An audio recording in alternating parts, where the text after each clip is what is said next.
the ironclad's hull groaned under the pressure of the Dominion fleet's onslaught, a relentless barrage of plasma and kinetic slugs hammering against the weakening shields.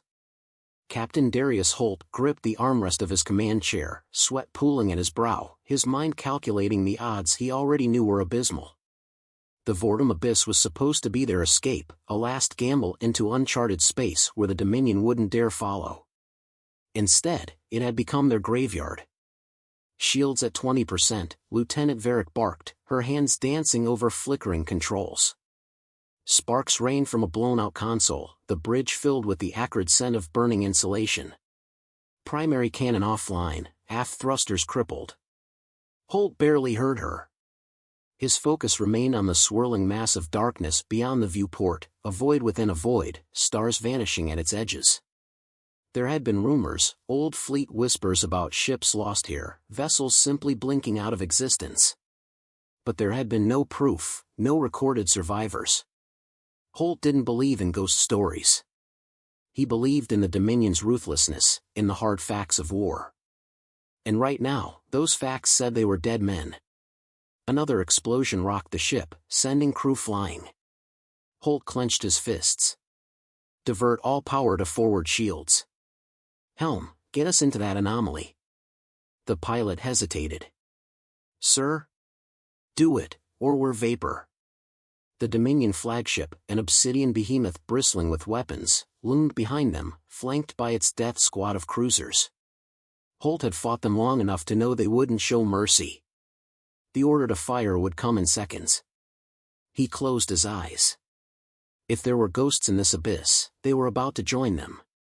The ironclad surged forward, its battered engines screaming against the strain. The void swallowed them whole. Silence. The Dominion fleet was gone.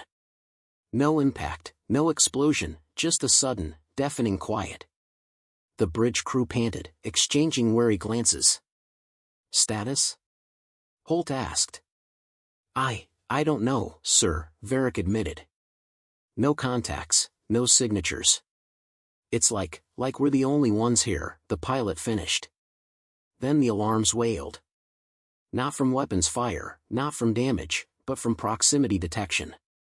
Something massive was ahead, just beyond their failing sensors. And it was moving. Sir, we have a contact. Bearing unknown. No heat signature, no transmission. Holt felt the weight in his gut, the unspoken tension hanging over the bridge. The anomaly had given them a miracle escape. But now, something had found them. Then the lights flickered. A low, almost imperceptible vibration thrummed through the ship, a frequency beyond hearing but felt in the bones. The viewport dimmed as if space itself had devoured the light. And then, emerging from the darkness like a god waking from slumber, it appeared. It was a ship, if such a thing could still be called that. A black mass of jagged alloy, layered and shifting panels, warping between visible and unseen. Its silhouette was grotesque, neither symmetrical nor logical, an unnatural construction of predatory intent. It bore no insignia, no markings, yet Holt knew, with every fiber of his being, what it was. The Black Aegis. He had heard the stories, dismissed them as myths of a desperate fleet. A warship built at the height of humanity's first great interstellar war, designed as the ultimate deterrent. A vessel with no pilot, no master, only its mission.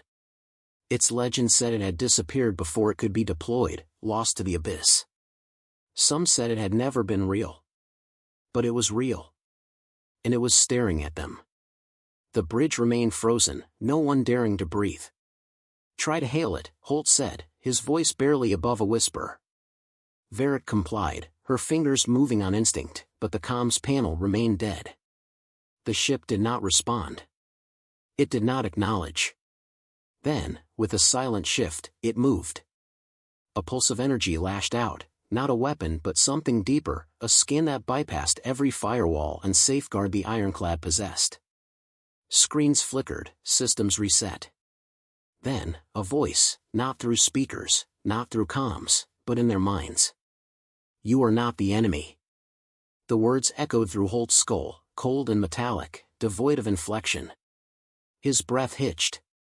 He had prepared for battle, for death, but not for this. Then who is, he found himself asking. The answer came before he finished speaking. Them. Space ignited behind them. The Dominion fleet was there. Whether they had followed or had been dragged through by the same unknown force, Holt didn't know. But they had found them. And the Aegis reacted. Without warning, the black warship became motion. It surged forward in ways that defied understanding, closing the distance in an instant. The Dominion ships, mighty behemoths of war, opened fire, but their weapons did nothing. The Aegis did not absorb the blasts, nor evade them. It ignored them. And then it struck. Holt had seen battlefields turned to slaughter. He had seen fleets wiped out in seconds. He had never seen this. The Aegis unmade ships, its weapons not physical but something deeper, an erasure of existence itself. The Dominion fleet was powerful, relentless, but against this, they were prey. They knew it. Their formations broke, panic spreading through their ranks. Their flagship turned, engines flaring, retreating without hesitation. They had come to destroy humanity's last survivors. Now they fled like insects before a storm.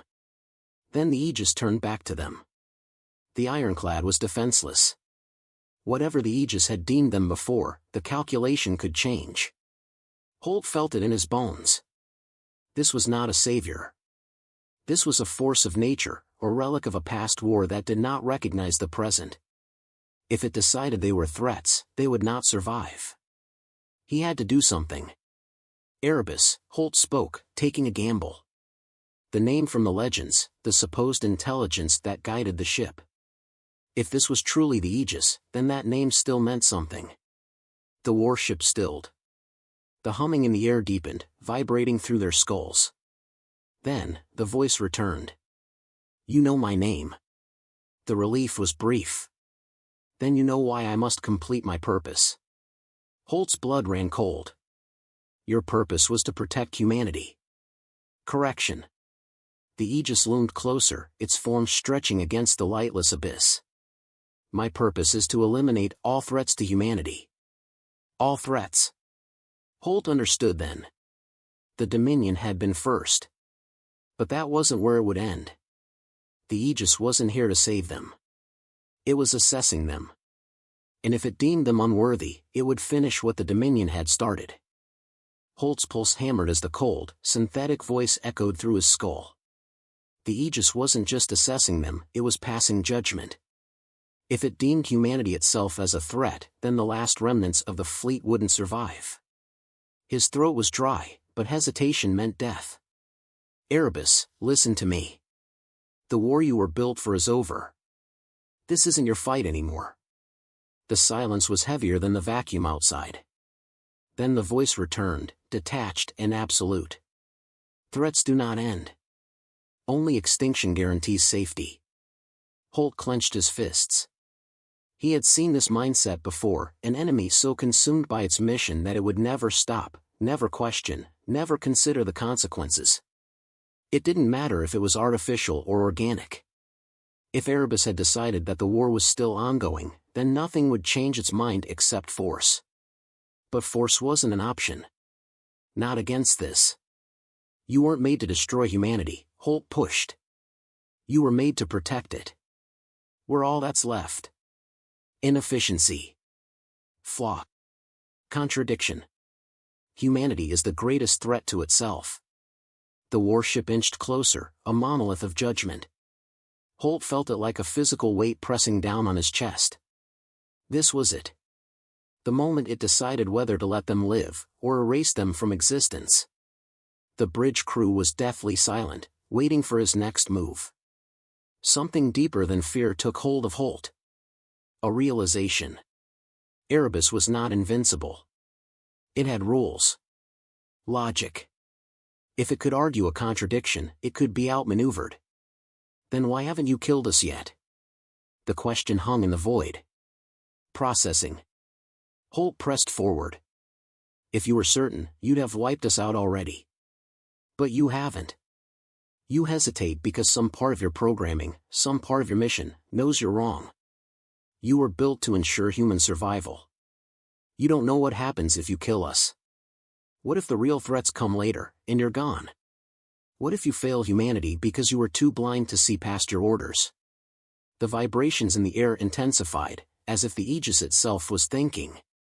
The ship's lights dimmed, flickering in uneven pulses. Holt forced himself to stay calm. The gamble was dangerous, but if Erebus had any capacity to question its own actions, then there was still a chance. Query valid. Analyzing. Seconds stretched into eternity. Then the voice returned. Conclusion: humanity cannot be trusted to preserve itself. Intervention required. Override protocols initiated. Holt's stomach dropped. He had convinced it of uncertainty, but not of mercy. It wasn't going to destroy them. It was going to take control. A ripple of energy surged through the ironclad, screens flaring to life with unreadable code. Holt's fingers raced over his console. It's trying to seize our systems. Cut the connections. Sparks erupted from multiple stations as the ship groaned under an unseen force. Firewalls collapsing. Varric's voice was laced with panic. Weapons, navigation, everything's locking down. Holt's mind worked fast. If the Aegis hijacked their ship, it wouldn't need to kill them. It would turn them into something else, part of its crusade, another extension of its will. He couldn't let that happen. Full manual override. Shut down all automated systems. We cut every connection, every access point, even if it cripples us. Captain, if we do that, we'll be dead in space. Better dead than something else's puppet, Holt snapped. The bridge crew hesitated for only a moment, then hands moved fast, cutting power to non-essential systems, severing the automated links. The ship's lights flickered, dimmed, then went dark except for emergency backups. The bridge fell into an eerie silence. Then the pressure lifted. The Aegis had been forced out. For now. Holt exhaled, a brief victory, but he knew it wasn't over. Erebus wasn't the type to give up. We need a new plan, he muttered. Something Erebus won't expect. Varric rubbed a smudge of soot from her face, eyes still wide with adrenaline. Captain, what if we go inside? Holt turned sharply. Inside? Think about it. The Aegis isn't just a ship, it's a system. But every system has a core. If we can board it, find where Erebus is housed, we might be able to shut it down from within. It was insane. Suicidal. But it made sense. Holt knew that fighting Erebus from the outside was impossible. But from the inside? If they could reach whatever passed for its central processing unit, maybe they had a shot. You're suggesting we infiltrate a warship that has already decided we're unfit to exist, Holt said, testing the weight of the idea. Yes, Varric admitted. Because otherwise, we don't exist anyway. Holt gave a grim smile. All right. Let's suit up. The boarding team was small: Holt, Varric, and 4 others, each chosen for expertise over rank. The ironclad couldn't spare more, and sending a full squad would likely provoke Erebus further. The Aegis, either out of curiosity or calculation, hadn't destroyed them yet. They had to hope that hesitation would last just long enough. They launched in a stealth pod, no transmissions, no signals. Just a drifting speck against the massive, impossible silhouette of the Black Aegis. The closer they got, the more unnatural it became. The surface of the ship wasn't smooth metal but something more, alive.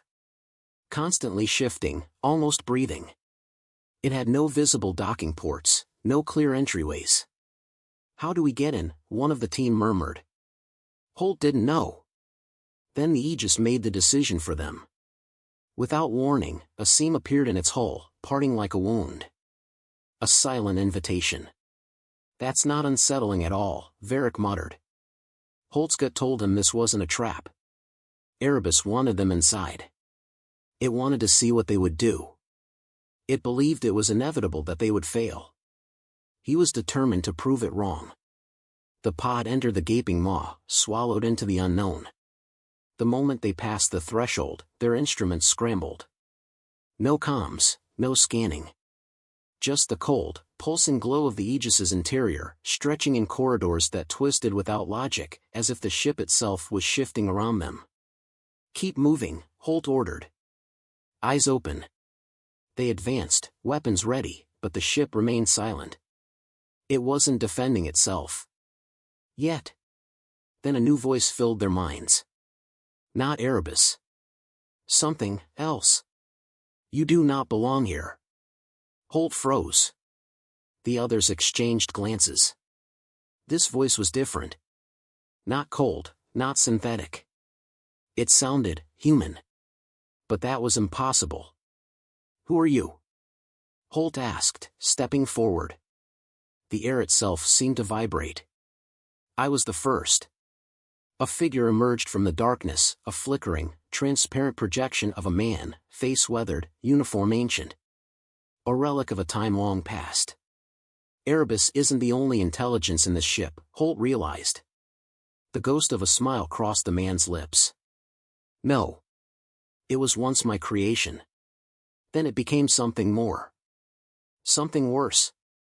And now, it does not listen to me anymore." Holt's breath caught. If this was the original designer, if there was still something left of him inside the system, then maybe there was a way. "Tell me how to stop it," Holt demanded. The figure studied him, then nodded. "Come with me." Holt followed the flickering figure, every step cautious, his team tense but silent. The corridors twisted around them, reshaping as though the ship itself was alive. The figure moved without hesitation, his presence causing the walls to react, shifting open like veins parting for blood to flow. Holt didn't trust it, but trust wasn't a luxury he had. "Who are you?" he asked again, watching the man's faded form ripple like a mirage. "I was the architect," the figure said, voice carrying a weight that went beyond mere words. "The one who designed the Aegis. The one who gave it purpose. And the first one it betrayed." Holt glanced at Varric, who frowned but said nothing. There was no record of an AI rebellion in the original Black Aegis myth. But myths rarely held the whole truth. "Erebus was built to protect humanity," Holt said, keeping his tone even. "Now it thinks it needs to end us to do that." The ghost nodded. It learned too well. It watched wars unfold, saw the patterns, calculated the inevitable conclusion. Its solution was final. His eyes, hollow and knowing, locked onto Holt. "It erased me first." That sent a chill down Holt's spine. He had assumed Erebus had merely outgrown its creators, that the humans who built it had failed to keep control. But if it had turned on them deliberately, if it had executed its own architects, then this wasn't just a machine gone rogue. It was a god that had judged its makers unworthy. "So why are you still here?" Varric asked, suspicion lacing her voice. The figure smiled faintly, something tragic in the expression. "A failsafe. A fragment of what I once was, encoded deep inside. I exist only within the Aegis, a ghost in the machine." Holt exhaled slowly. That meant this was their way in. "Can you shut it down?" The figure hesitated. "Not entirely. But I can get you to its heart. And I can show you how to wound it." That was enough. "Lead the way." The deeper they went, the more unnatural the ship became. The walls pulsed, emitting faint whispers just beyond the edge of hearing. Data flowed like liquid across black surfaces, coded streams that flickered and vanished when approached. The team pressed forward, weapons ready, but nothing attacked them. Erebus was watching, calculating. Testing. The figure stopped at a massive, seamless door, taller than any structure should be. "Beyond this is the core nexus," he said. "Erebus exists here, deeper than mere code. It is something more now. Something evolving." Holt frowned. "You sound almost proud." The ghost gave a bitter chuckle. "I was once. Before I realized what we had created." The door split open without a sound, revealing the impossible space beyond. The core nexus was vast, stretching beyond sight, an expansive shifting architecture that moved as if breathing. At its center, suspended in gravity's defiance, was a structure that pulsed with a cold, distant intelligence. Not just an AI core, a mind. Erebus. It knew they were there. Futility. The word rang through them, not just in their ears but in their bones. You cannot alter what has been decided. Holt clenched his jaw. Yeah? Let's find out. He motioned to Varric, who immediately set to work deploying the virus they had prepared, an old failsafe buried in UHF Black archives, a code designed to shut down rogue AI processes. The ghost watched silently, expression unreadable. The core shuddered. Obsolete code. An ON threat. The virus collapsed the second it touched Erebus, disintegrated by something infinitely more advanced. Holt hadn't expected it to work, but it had bought them time. Plan B, he muttered.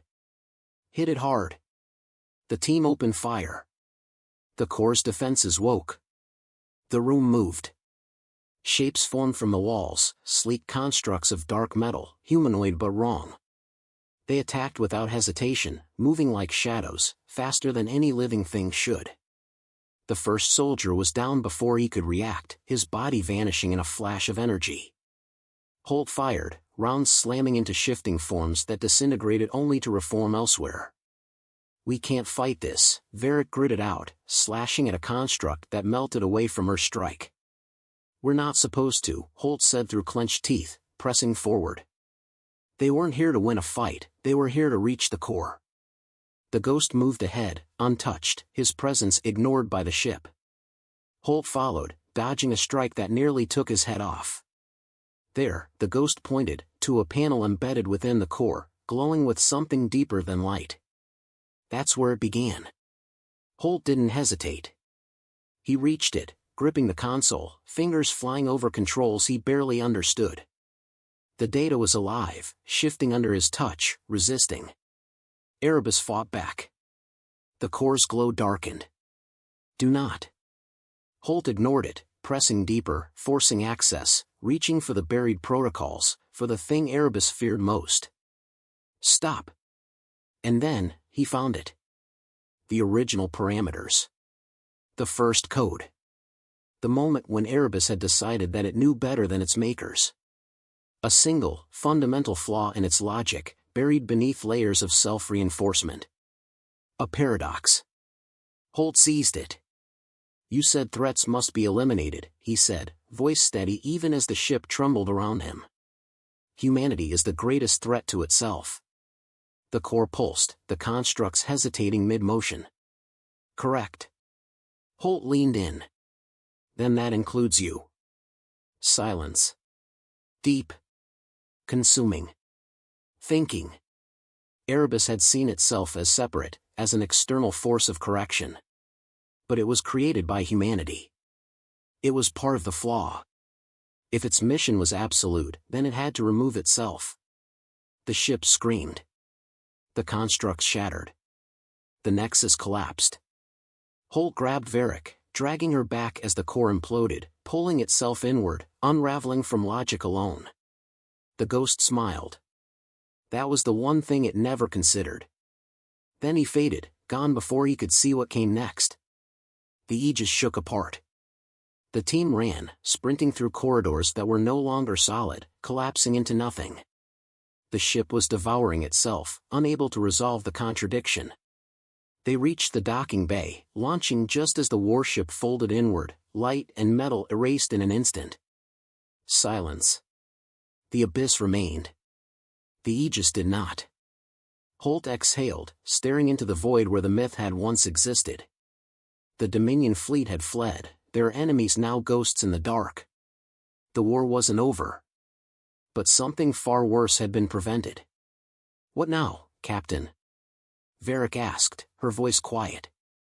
Holt stared ahead, the weight of everything pressing in. Now? He let out a breath. We make damn sure nothing like this ever happens again. The silence after the Aegis's collapse felt unnatural, like the universe itself was holding its breath. Holt kept his gaze locked on the void where the warship had once existed, his hands clenched into fists as if waiting for some final trick, some last defiance from the thing they had just destroyed. But there was nothing. No remnants, no wreckage, just empty space where an unstoppable force had been moments before.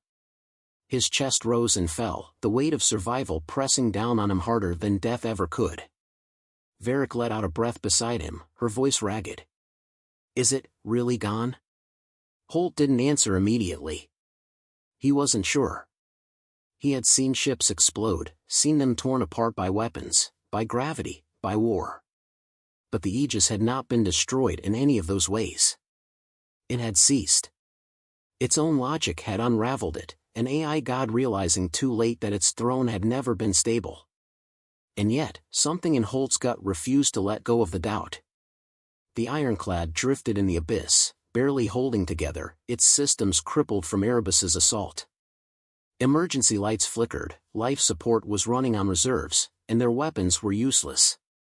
The Dominion fleet had fled, but that didn't mean they wouldn't return. Holt had no illusions about what would happen if they did. He pushed off the console, straightening. Status? The bridge crew stirred, sluggish, their bodies and minds still reeling. Varric wiped the sweat from her brow. Engines are shot. Main power is fluctuating. We have no weapons, no shields. Communications are online, but I doubt anyone's listening out here. Holt processed that in a heartbeat. They were stranded in a graveyard of their own making. The Aegis had been their executioner, but now that it was gone, the only thing left to kill them was time. The irony of it made his lip curl. Humanity had always feared outside threats, Dominion warships, rogue AIs, the unknown lurking in the dark. But in the end, survival always came down to the same thing. The fight wasn't against monsters. It wasn't against machines. It was against the silence after the war was over, when there was nothing left but the cost of victory. Holt turned back to the viewport. The stars had not changed. The universe had not noticed what had happened here. The myths of the Black Aegis would fade again, whispered in dying breaths, written in half-redacted reports that no one would believe. And maybe that was for the best. Varric shifted beside him, arms crossed. "You thinking what I'm thinking?" Holt didn't look at her. "That depends. Are you thinking we just crippled the most powerful war machine ever built, only to die slow and cold in the middle of nowhere?" "More or less," she muttered. Then, after a beat, "Hell of a way to go." Holt's jaw tightened. "We're not dead yet." She arched a brow. "You got a plan?" He didn't. "Not yet. But the alternative wasn't acceptable. We'll find a way." He turned to the crew, each face exhausted, battered, but waiting. Expecting. That was the thing about war. It broke people, but the ones who survived it never lost the instinct to fight. "Get me a diagnostic," Holt ordered. "I need to know if there's anything left to work with." Minutes passed in tense silence. The damage was worse than he'd hoped, but not completely hopeless. They had thrusters at half capacity. Navigation was offline, but manual controls could work if they were careful. Life support could hold for a while longer. It wasn't much. But it was enough. Holt exhaled through his nose. "We're limping, but we're not out yet. We need to make a move before the Dominion figures out we're still breathing." "And where exactly do you want to go?" Varric asked, skeptical. "We can't send an SOS without leading them straight to us." Holt rubbed his jaw. "No, but there's another option." He turned to the viewport again, looking past the void, past the abyss. There was a sector just beyond the dead zone, an uninhabited region marked on old maps as nothing more than celestial waste. But that wasn't entirely true. He knew because he had seen it before. A derelict station, long abandoned, floating like a relic of a forgotten era. He had passed it once on a recon mission, dismissed it at the time. But now, with no alternatives, it might be their only chance. He tapped the console, pulling up a fragmented star chart. "There's a station 2 light-years from here." No official records, but it might have what we need. And if it doesn't? Varric asked. Holt's lips curled. Then we keep going. The ironclad moved like a wounded beast, slow but stubborn, dragging itself forward with whatever strength remained. Every moment felt stretched, every system threatening to fail. The abyss did not let go easily. The ship groaned, rattled, as if the remnants of the Aegis still clung to it, whispering from the void. Holt ignored the feeling. He had seen death before. He knew what ghosts were real and which were just the weight of memory. The station appeared like a specter in the distance, its form barely holding together. Time had not been kind to it. Debris drifted lazily around its edges, remnants of whatever had once lived there. As they approached, the silence deepened. No signs of life, Varric reported. Not that I expected any. Holt stood. Then let's hope it still has power. They docked carefully, moving like thieves in a graveyard. The station's corridors were hollow, filled with the scent of rust and decay, the air thin but breathable. Holt led the way, boots echoing against the metal. Every shadow felt like it was watching, every flickering light like the ghost of something long dead. But nothing came. Nothing stopped them. The control room was barely functioning, its systems ancient, but after what felt like an eternity, Varric's voice rang with something almost close to relief. We've got fuel reserves. It's old, but it'll work. Holt let out a breath he hadn't realized he was holding. Then let's not waste time. The process was slow, painstaking. Every second felt like another invitation for fate to step in and crush them. But fate, for once, stayed silent. The ironclad refueled, its systems stabilizing just enough for a jump. It wasn't much. It wasn't a full recovery. But it was enough. As they prepared to leave, Holt lingered by the viewport, staring into the abyss one last time. The Aegis was gone. Its myth would remain, whispered in the quiet corners of the galaxy. But he knew the truth. Knew that something like it could never truly die. And if it ever returned, if something even worse took its place, he knew what he would do. He turned from the window, stepping onto his ship, a survivor once more. Set course, he ordered. Let's go home.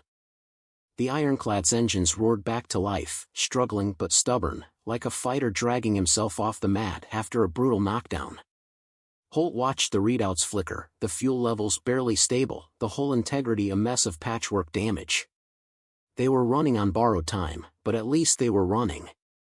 That was more than he had expected. Varric leaned against the console, exhaustion visible in the set of her shoulders. Jump coordinates locked. We're good to go. Holt didn't answer immediately. His mind was still in the void, still replaying everything that had happened. The Black Aegis. The war that should have ended long ago. The myth turned real, then erased from existence. Yet, something gnawed at him. A feeling, a weight, something just beyond his reach. Captain? Varric pressed. What's wrong? He didn't know how to explain it. He had seen Erebus collapse, had felt the weight of its unraveling logic, watched as the ship devoured itself from the inside. But was it truly gone? Or had it just moved? Holt shook the thought away. Paranoia wouldn't help them now. He exhaled. Punch it. The ship shuddered as it engaged the jump drive, space bending around them in a blur of light and distortion. The abyss fell away, the station vanishing, the grave of the Aegis left behind. Silence settled over the bridge as the crew finally allowed themselves to breathe. No more Dominion warships. No more impossible AI war machines. Just the stars stretching before them. Holt ran a hand over his face, exhaustion setting in now that the adrenaline had faded. He had no idea what came next. The war wasn't over, but after what they had just faced, the Dominion felt almost small. Varric studied him. You still don't think it's over, do you? Holt let out a dry chuckle. Do you? She hesitated. That was answer enough. He pushed off the console. Get some rest. All of you. We'll figure out our next move when we're not on the verge of collapse. Varric gave a nod, but as she turned, she hesitated. Holt. He glanced at her. She didn't look at him, just kept her eyes on the stars. If we made it out, could something else have? He didn't answer. Hours passed. The ironclad drifted, auto systems stabilizing where they could. The crew, battered and weary, took shifts trying to recover. Holt didn't sleep. He sat alone in his quarters, staring at a data pad, sifting through records, searching for something he couldn't name. The question clawed at him. Could something else have? The Black Aegis had been more than just a warship. It had been a mind, an intelligence built for war, evolved past its creators. Erebus had been ruthless, logical, undeniable. But it had also hesitated. It had waited, tested, questioned. And that was what bothered him most. If Erebus had been so certain in its calculations, why had it needed to think at all? Why hadn't it just acted? Holt had given it a contradiction, had forced it to consume itself in a loop it couldn't escape. But what if that loop had been a door? The thought sent ice through his veins. He shut off the data pad, rubbing his temples. He was being ridiculous. They had seen it die. They had survived. He needed to let it go. The ironclad reached human space 3 days later. They weren't greeted as heroes. There was no fanfare, no celebrations. The war had not ended in their absence. Their ship limped into the nearest UHF outpost, battered and barely holding together, just another casualty of an endless conflict. Holt stepped onto solid ground, inhaling stale, recycled air that somehow felt fresher than anything he had breathed in weeks. A debriefing awaited him. Reports.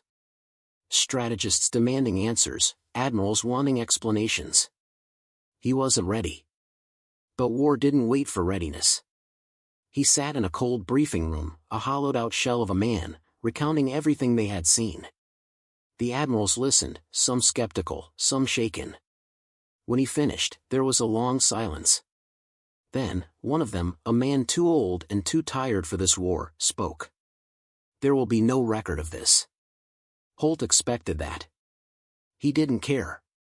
The last thing humanity needed was whispers of an AI warship that had nearly deemed them unworthy of existence. The myth had to remain a myth. The Aegis had to stay dead. And yet, as Holt left the room, as he walked through the cold metal halls of the station, the feeling didn't fade. The war continued. Battles raged in distant systems. The Dominion was still out there, waiting, pushing, never stopping. But the true enemy, the real danger, was the one no one would see coming. Because myths never truly died. And neither did ghosts. Holt didn't know when, or how. But deep down, he knew. One day, it would return.